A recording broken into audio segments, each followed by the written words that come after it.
Selamat pagi, salam, Om Swastiastu, Namo Buddhaya, Salve, salam kebajikan, dan salam sejahtera untuk kita semua.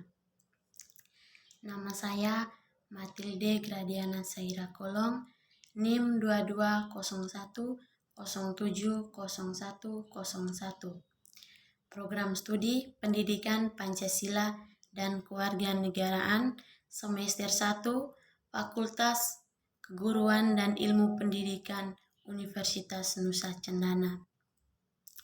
Tujuan saya membuat video ini sebagai ujian akhir semester 1 Pendidikan Bahasa Indonesia. Baik, di sini saya akan memaparkan materi. Jadi di sini ada 3 materi ya yang akan saya bawakan. Yang pertama, implementasikan fungsi tanda baca dalam kalimat. Yang kedua, implementasikan fungsi huruf kapital dan huruf miring. Yang ketiga, analisis penggunaan kata. Baik, yang pertama, fungsi tanda baca dalam kalimat. Jadi terdapat 15 tanda baca yang lazim digunakan dalam penulisan, yang meliputi tanda baca titik, tanda koma, tanda tanya, tanda seru, tanda titik koma, tanda titik dua, tanda baca hubung, tanda baca pisah, tanda baca elipsis, tanda baca kurung, tanda baca kurung siku, tanda baca petik, tanda baca petik tunggal, tanda baca garis miring, dan tanda baca apostrof. Baik, yang akan saya bahas yang pertama yaitu tanda titik. Oke. Fungsi dan pemakaian pada tanda titik. Fungsi yang pertama, untuk mengakhiri sebuah kalimat yang bukan pertanyaan atau seruan. Yang kedua, diletakkan pada akhir singkatan gelar, jabatan, pangkat, dan sapaan.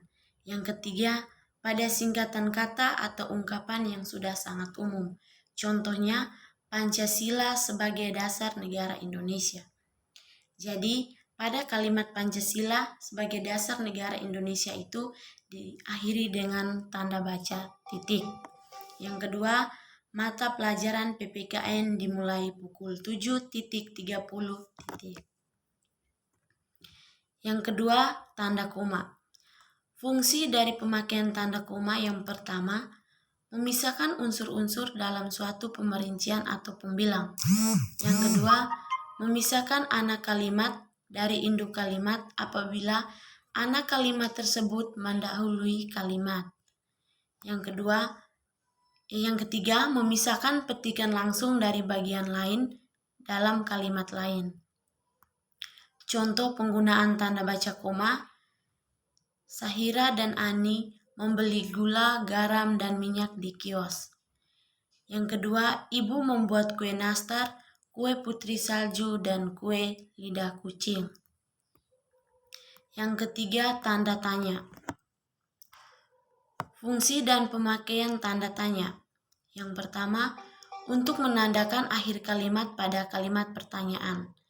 Yang kedua, tanda tanya yang dipakai dan diletakkan di dalam tanda kurung menyatakan bahwa kalimat yang dimaksud disangsikan atau kurang dapat dibuktikan kebenarannya.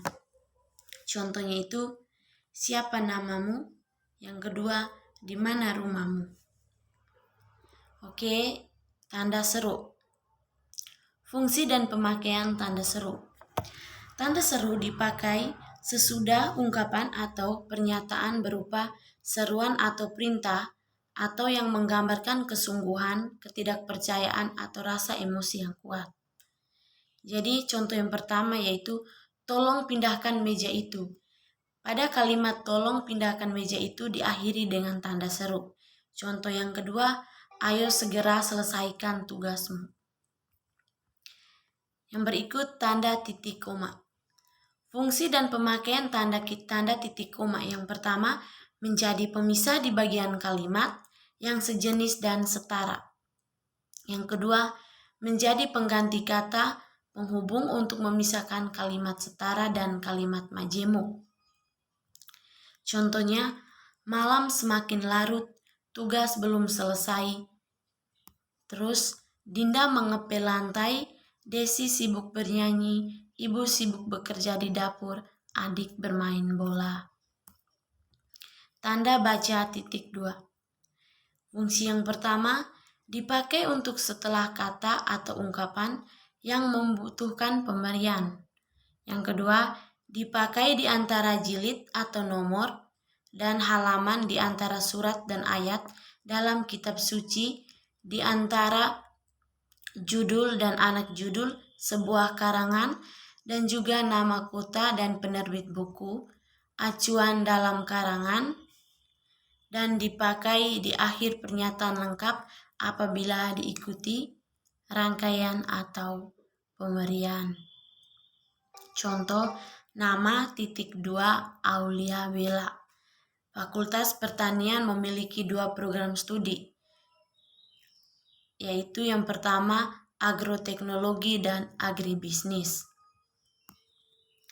Tanda berikut tanda hubung. Fungsi dan pemakaian tanda hubung. Yang pertama itu sebagai pembatas penyisipan kata atau kalimat yang memberikan penjelasan di luar bangun kalimat.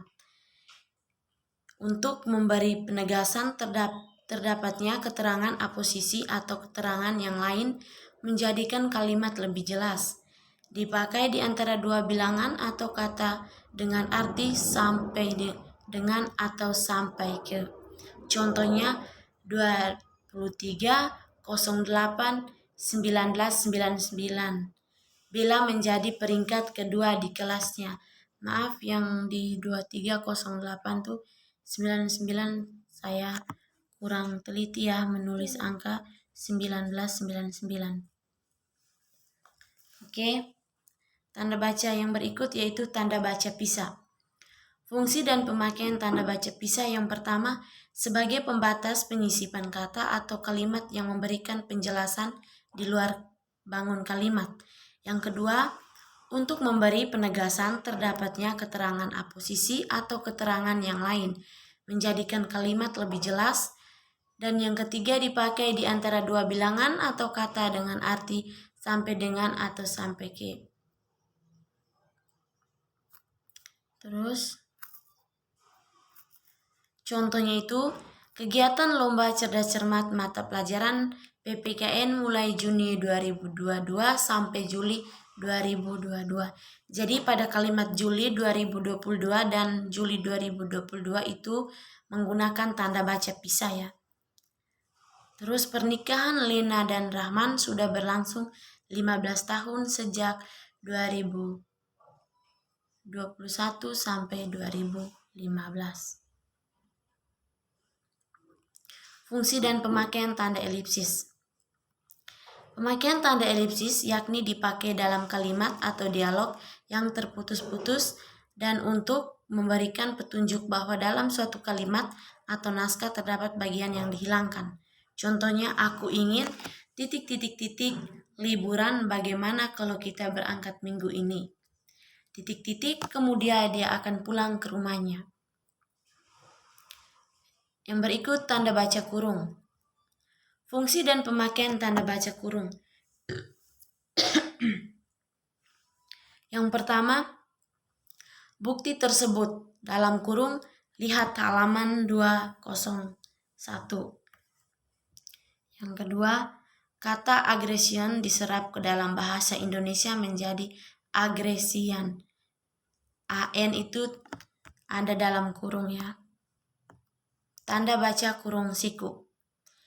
Fungsi tanda baca kurung siku atau kurawal adalah penanda adanya bagian yang dikoreksi dari suatu kalimat. Mengapit sebuah huruf kata atau kelompok kata sebagai suatu koreksi atau tambahan pada kalimat atau salah satu bagian kalimat yang ditulis orang lain, umumnya pada tanda tersebut digunakan untuk dapat menyatakan bahwa terdapat kesalahan dalam naskah asli. Contohnya, penurunan hasil produksi pada tahun 2010 terjadi sekitar 70% dari tahun sebelumnya. Dalam kurung, grafik peningkatan tulis pada bab 8. Terus dalam kurung siku, buka halaman 390. Tanda baca yang berikut yaitu tanda baca petik 2. Fungsi dari tanda baca petik 2 yang pertama, mengapit petikan langsung yang berasal dari pembicaraan naskah atau bahan tertulis lain. Yang kedua, mengapit judul syair, karangan, bab buku apabila dipakai dalam kalimat.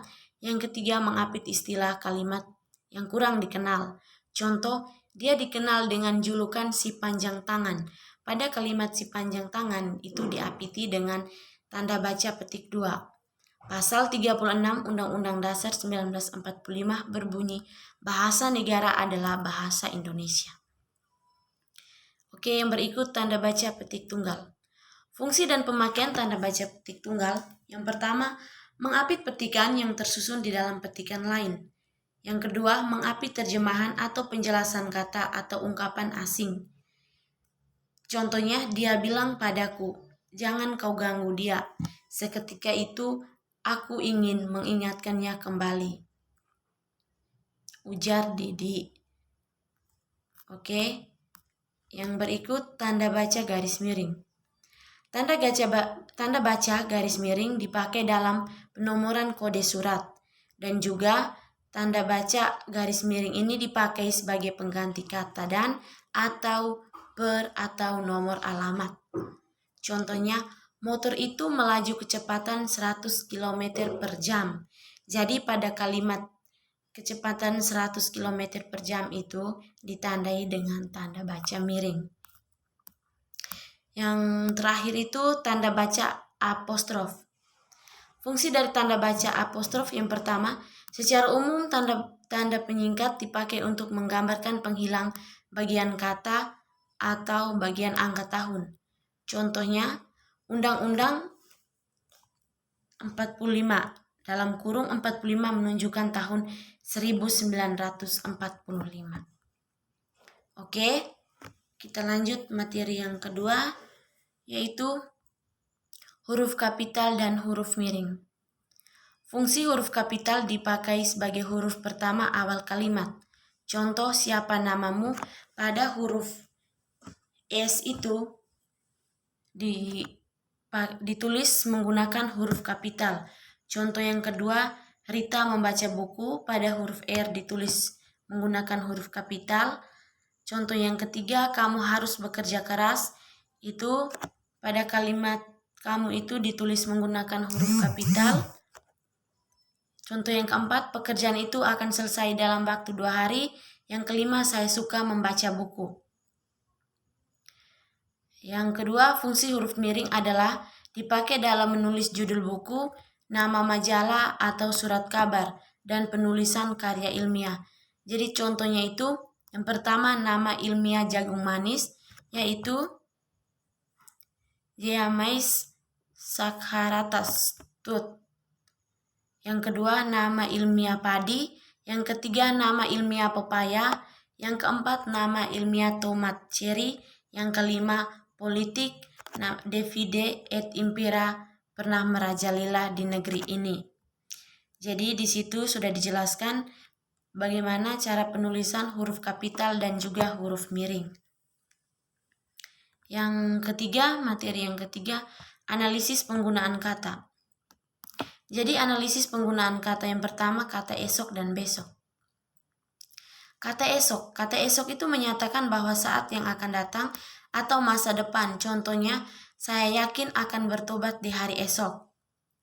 Sedangkan kata besok menyatakan hari sesudah hari ini. Contohnya, hari ini hari Jumat dan besoknya hari Sabtu. Kata yang kedua, kata jam dan pukul. Jam itu menyatakan makna masa atau jangka waktu. Contohnya, Kak Ino bermain PS selama 2 jam dalam sehari. Terus, contoh yang kedua, pukul menyatakan saat atau waktu. Contohnya, pertandingan PSN Ngada versus Persende dilaksanakan pada pukul 02.30 WITA. Terus, yang berikut, analisis kata semua dan seluruh. Semua itu menyatakan setiap anggota terkena atau termasuk dalam hitungan dan menekankan pada jumlah yang banyak. Contohnya itu semua ruangan akan diperbaiki. Contoh yang kedua, yang kedua itu seluruh. Seluruh menyatakan setiap anggota termasuk dalam hitungan, tetapi dalam pengertian kelompok atau kolektif. Contohnya itu seluruh tubuhnya terkena tumpahan minyak. Yang berikut, kata adalah, ialah, dan merupakan. Oke.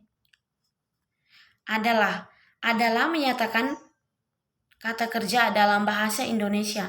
Dalam kalimat biasanya verba adalah inti dari sebuah kalimat. Contohnya, Bandung adalah ibu kota dari provinsi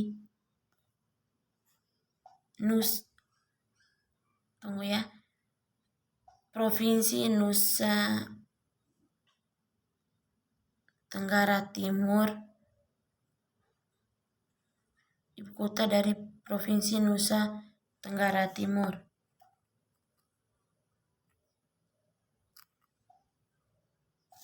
Terus, ialah menyatakan penghubung di antara dua pegangan kalimat yang menegaskan perihal atau penjelasan atas penggal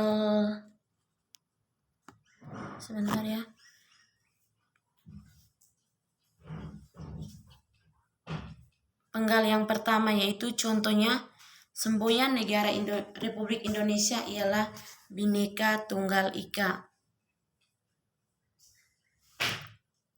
Terus kata merupakan termasuk kata kerja atau verba dalam KBBI sama dengan adalah dan mempunyai 3 arti. Bedanya, kata merupakan sudah mendekatkan imbuhan me dan akan.